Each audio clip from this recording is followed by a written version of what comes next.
mengamalkan agama.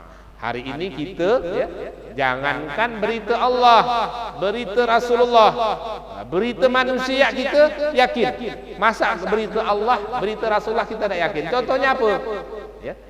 Di YouTube misalnya, di TV One, RCTI diberitakan di Aceh banjir. Kita yakin tak? Yakin, percaya tak? Percaya. Padahal ini yang membawa berita ni bukan Nabi, bukan Rasul, orang biasa lah kita yakin. Ya tak? Orang biasa dan orangnya pun kita tak kenal lah asal muasalnya. Yang penting pokok ada video, ya entah video tu diedit, entah video tu buatan, entah video asli dan asli kita pun tak tahu, tapi kita percaya. Kenapa? Karena yang memberitakannya adalah TV One, wartawan yang sudah terpercaya kebenarannya. Nah, sekarang yang bawa berita adalah Rasulullah, yang menyampaikan berita adalah Allah. Maka kita seharusnya lebih-lebih lagi percaya. Waqad ra'aitu, dan aku telah melihat Rasulullah sallallahu alaihi wasallam yamsahu ala zahiri khuffaihi. Jadi dalam hadis ini Sayyidina Ali mengatakan, aku melihat Rasulullah mengusap punggung dari sepatu khufnya, bukan bawahnya.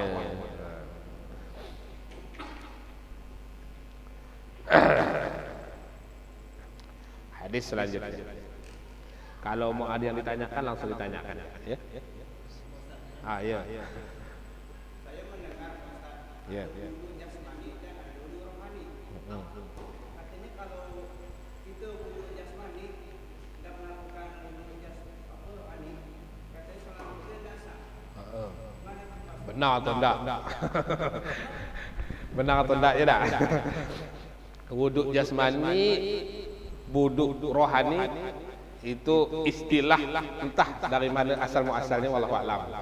Yang jelas kalau secara pandangan fikih yang namanya wudu itu termasuk amalan rohani. Yang amalan zahir, amalan rohani. Amalan zahir, amalan jasmani yang harus sempurna secara kasat mata. Mungkin ada istilah-istilah keilmuan lain, wallahu a'lam. Tapi secara pandangan fikih, fikih itu pandangan secara syariat yang berdasarkan Al-Quran, berdasarkan hadis. Nah itu wudu itu dilihat dari pandangan zahir. Selagi zahirnya, rukunnya sempurna, syaratnya sempurna, sah. Adapun pandangan rohani, itu namanya rohani itu perkara yang berhubungan dengan gaib, tidak kelihatan kasat mata. Nah itu yang berhak menilai adalah Allah. Kalau manusia kok mengaku bisa menilai perkara yang sifatnya rohani, tidak terlihat oleh pandangan mata, berarti melebihi Nabi. Nabi saja hanya menghukumi yang zahir. Apa kata Nabi? Nahnu nahkumu bil zawahir. Kami hanya menghukumi yang tampak mata. Yang tidak tampak mata itu yang berhak menghukumi Allah. Kok ada orang menyimpulkan wudunya tidak sah secara pandangan rohani. Pandangan rohani itu pandangan yang macam mana? Ditanya dulu. Pandangan mata batin dia atau pandangan Allah? Kalau pandangan mata batin Allah, yang tahu hanya Allah. Jadi secara pandangan rohani yang mengetahui wudhu kita sempurna tidak sempurna secara hakikat hanya Allah. Tapi ada namanya pandangan zahir, yaitu pandangan sebagai manusiawi. Nah itu harus disesuaikan dengan hadis dan Al-Quran. Menurut Al-Quran sah, menurut hadis tidak melanggar, sempurna rukunnya sah. Itu saja. Nah kita hanya berhak menghukumi apa yang dihukumi secara jasmani atau secara kasat mata. Itu saja. Nah itu pun memang sudah diarahkan oleh Nabi. Nahnu nahkumu bil zawahir. Kami hanya menghukum yang zahir, yang batin-batin itu hanya Allah yang berhak. Ikhlas dah ikhlasnya, contohnya batin apa? Ikhlas dah ikhlasnya, wudu gitu. Nah itu yang berhak bukan kita. Itu hanya Allah yang berhak menghukumi. Karena yang tahu ikhlas dah ikhlas itu hanya Allah. Kita tak bisa menghukumi ikhlas dah ikhlas. Karena tak tampak kak, ya? Orang itu ikhlas dah ikhlasnya. Kalau namanya tampak seperti ini, basuh muka, ya, rambutnya tak kena, misalnya hidungnya tak kena, itu namanya tampak. Nah, kita berhak untuk menghukumi. Ini wuduknya tak sah, kenapa tak sah? Karena ini pipinya belum basah, misalnya.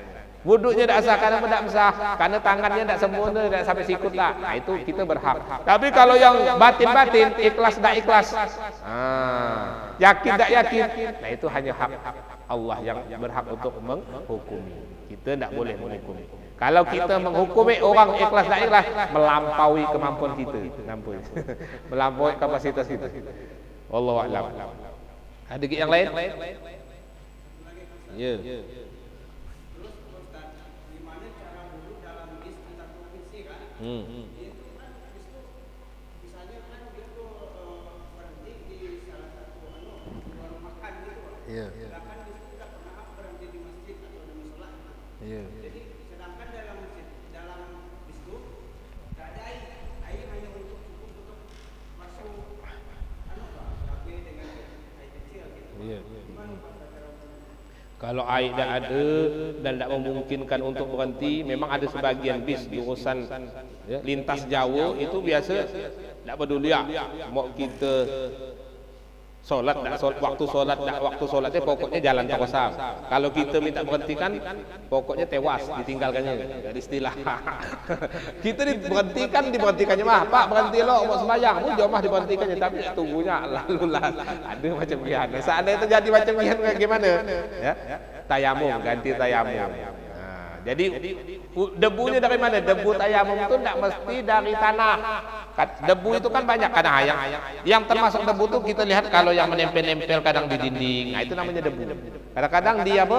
Di kursi kalau kita pangkung ada yang terbang, itu namanya debu. Nah, debu itu yang digunakan untuk tayamum. Jadi tayamum itu bukan tanah ya, tapi debu. Tanah itu malah tidak sah. Yang sah itu debu. Debu itu apa? Nah, itu tadi. Yang kalau kita pangkung, dia tobang, nah, itu namanya debu. Jadi tayamum itu debu itu, bukan tanah.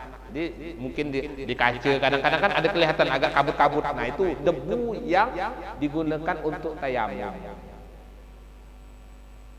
Ada yang lain?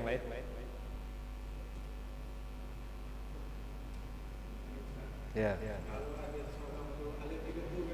Ya. Wudu tak ada air. Ya. Tayamum pun alergi. Air tak ada gak, tayamum alergi ke mana? Jadi mungkin perlu dipahami juga debu dalam menggunakan tayamum itu bukan terus debu macam tepung terus kita usap ke muka enggak. Ini debu kemudian dianuk dulu. Apa? Bukan diayak apa namanya? Ditebas-tebas, dikepas-kepaskan lo sampai kiranya dah agak dah gugur yang bisa terbang tuh baru diusapkan. Ngusapkannya pun bukan macam air kita harus hafaat gitu enggak. Kalau air kan kita harus satu. Kalau wudhu tiap penting sekali lewat dah. Kalau tayamum itu sekali lewat dah. Enggak seperti kita wudhu air itu, kalau air kan harus rata. Setiap anggota muka, setiap kulit di muka kita harus kena. Kalau tayamum enggak mesti ya. Yang penting kita lewat sekali. Itu tayamum. Dah. Dan dia pun hanya muka dan tangan, tidak ada kaki, tidak ada kepala, tidak ada. Baik sebagai pengganti wudhu ataupun sebagai pengganti mandi. Maksudnya pengganti mandi gimana? Contohnya, ya, kita hadas besar, mimpi malam-malam. Mimpi di kota Mekah tengah umroh misalnya. Tengah pergi umroh, tak tahu malamnya junub. Tidak. Mau mandi musim dingin. Jelas kalau mandi ini bakal selap nih. Karena sajoknya minta ampun. Maka boleh tayamum. Nah, tayamum pengganti mandi juga sama. Yang diusap cuma muka dan tangan dah. Tak perlu guling-gulingkan tangan, guling-gulingkan badan ke debu, tak perlu. Pengganti mandi tak perlu. Cukup muka, tangan dah. Walaupun tayamumnya itu pengganti mandi. Jadi tayamum itu ya, baik dia pengganti wudu atau dia pengganti mandi, yang diusap cuma dua anggota, muka dan tangan. Nah, seandainya alergi gimana? Berarti nunggu ada air baru solat. Solat li hurmatil waqti. Solat li hurmatil waqti. Ndak wudu, ndak tayamum, tapi langsung sholat. Sholatnya namanya sholat li hurmatil waktu, hanya sekedar menghormati waktu sholat, tapi nanti wajib dikodok.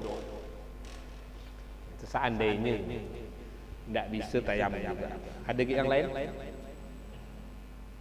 Mandi junub dengan wudu pakai air panas, hukumnya gimana Pak? Pakai air panas. Melepuh bakal kulit. Kalau hangat-hangat. Iya, sah boleh. Boleh. Yang tidak boleh, ada air hangat yang tidak boleh, makruh digunakan untuk berwudu.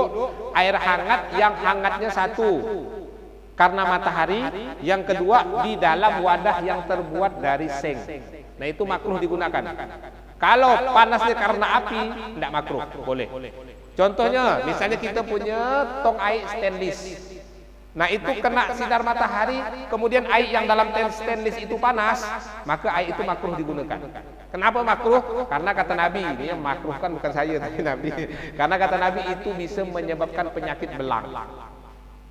Air yang karena panas sinar matahari yang berada dalam stainless, nah itu bisa menyebabkan penyakit belang-belang. Kadang-kadang muka belang-belang, tangan belang-belang. Nah itu salah satu penyebabnya air terkena panas matahari yang ada dalam stainless. Maka kalau air yang panas karena matahari dan berada dalam wadah stainless, itu makruh digunakan untuk berwudu. Sah tapi makruh. Kalau terpaksa jangan sering-sering. Kalau tongnya tong fiber tidak masalah, walaupun panas tidak masalah. Tong fiber, tong tempayan, itu walaupun kena matahari panasnya, ya, berada dalam tong tidak masalah, tidak makruh. Tapi kalau tong stainless, ya, tong seng, ya pokoknya yang sejenis stainless ataupun belek lah, yang kalau dipangkong tuh klemek. Nah itu kok kena sinar matahari, kemudian panas, makruh digunakan. Itu yang makruh. Kalau selain itu tidak. Kalau tong fiber tidak makruh. Walaupun panas, walaupun hangat. Cukup salah ya. Pas ya, Pak Imam. Iya. Persiapan lah ya. Mudah-mudahan apa yang kita pelajari barokah dan bisa kita amalkan dalam kehidupan kita sehari-hari. Kurang lebihnya saya minta maaf. Billahi taufiq wal hidayah. Assalamualaikum warahmatullahi wabarakatuh.